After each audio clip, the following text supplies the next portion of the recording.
honor to have the presence here, Rabbanit Henkin, Rabbanim, Rabbaniot, especially the Flatow family, to be here in the Beit Midrash of Nishmat, where Alisa learned.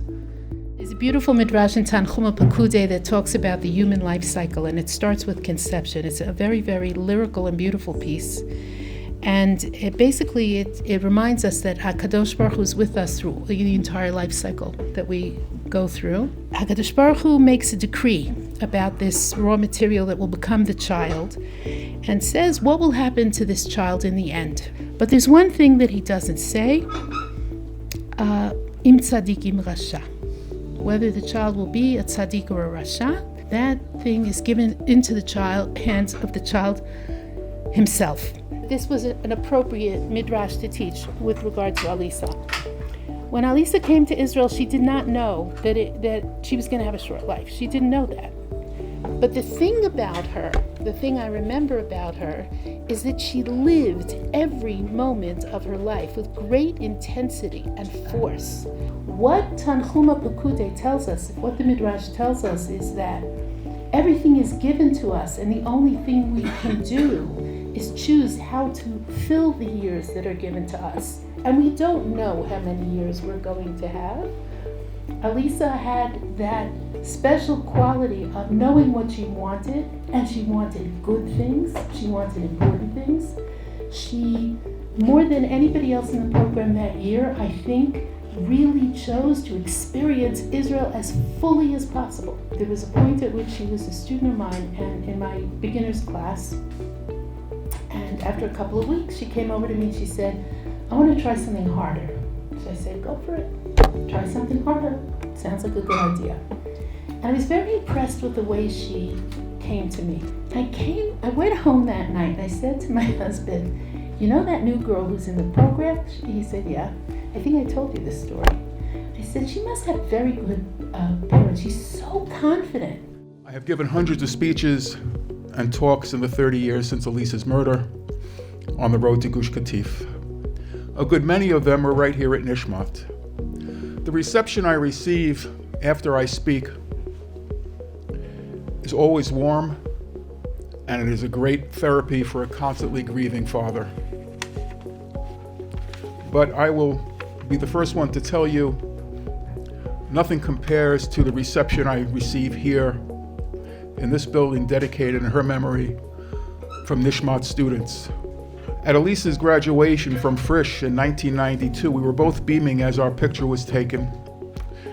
We had no inkling that 3 years later she would be gone forever, physically but not spiritually. As was mentioned, Alisa would now be 50 years old. But she is locked in at 20 years of age. Each of our grandchildren are slowly but steadily passing by her in age. But Alisa will never have wrinkles or frown lines. She will never be sick. And she'll always be that smiling girl with the big dimples whose picture you saw on the invitation.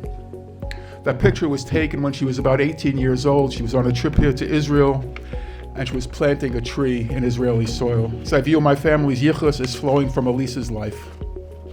Her decision as an almost 5-year-old to attend yeshiva instead of public school set her family on a path that Roz and I never envisioned. Someone once asked me if I regretted allowing Alisa to travel to Gush Katif. I have no regrets. Where life has taken us, we never knew it was going to happen. Because you have to remember above all that in Yiddish it's man tracht und Gott lacht. Man plans and God laughs. Everything, absolutely everything, is in God's hands. And when you come to that understanding and that realization that that's what life is about, you can not, accept is not the right word, but you can understand why things happen in life. Thank you all for joining with us tonight. Thank you again to those who learn Mishnayos. Besorah Tovot. Let me explain what an Aliyat Neshama is, because I think this is the perfect place. Li'ilui Neshama, for an Aliyat Neshama for Alisa and her the 30th anniversary of her murder. And the learning of Mishnayot is a thundering aliyat neshama for Alisa. And it takes place in this Beit Midrash, not the learning of Mishnayot, but the aliyat neshama for Alisa. Day by day by day by day, the Flatow family has done so very much for Jewish life in memory of Alisa. But this is a continuation of what Alisa was engaged in. We Jews believe in eternity. We don't see it before our eyes, but we believe in it. And what I wanted to say is, when I think of the Flatow family, there are, of course, the matriarch and patriarch of the family. There's no way you're going to push Raz and Steve aside for having had the courage or the... No, I think it's not just courage. I think it's the thirst for holiness, for Kedusha, that made Raz and Steve listen to a 5-year-old. Alisa was the spiritual parent of the path that this whole extraordinary Torah-observant family has taken. It's a remarkable thing. Hadran alach שיטה סדרי משנה והדרך עלן. דעתן הלך שיטה סדרי משנה ודעתך עלן. יהי רצון לפניך אדוני אלוהי כשם שעזרתנו לסיים ששת סדרי משנה, כן תעזרנו ולעילוי נשמתה של חנה מיכל בת רב שמואל מרדכי, שלא תמוש התורה מפינו ומפי זרענו וזרע זרענו עד עולם, ויקוים בנו, והתהלכך תנחה אותך.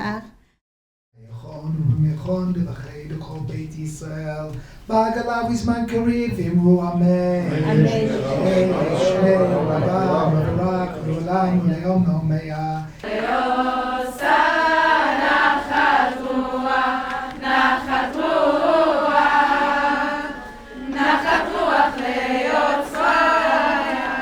Five-year-old child, and you say, come on, what are you saying? A 5-year-old is a prophet? And the answer is, there is an ability of a young child to see what sometimes adults can't see. It's a remarkable thing. Her thirst for Torah was unquenchable, and Steve showed me the notebooks from Rav Hanan's Gemara Shiur. I could have given that Gemara Shiur from the notebook. It was all there. It's amazing. At the same time, when she used to sneak away, she had like 2 hideouts that she used to go to. One of them was the Kotel to daven, and the other was to do chesed. She never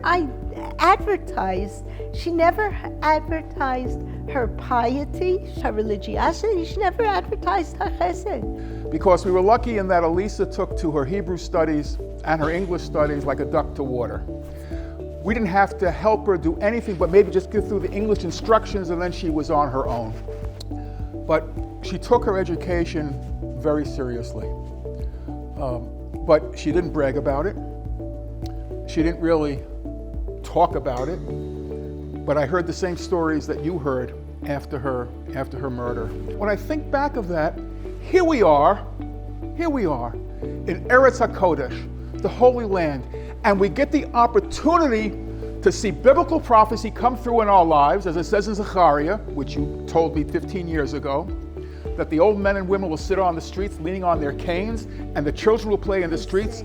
There's no other place I would like to be than right here, and especially in this building, because the echoes of learning, I know, are heard in Shemaiah.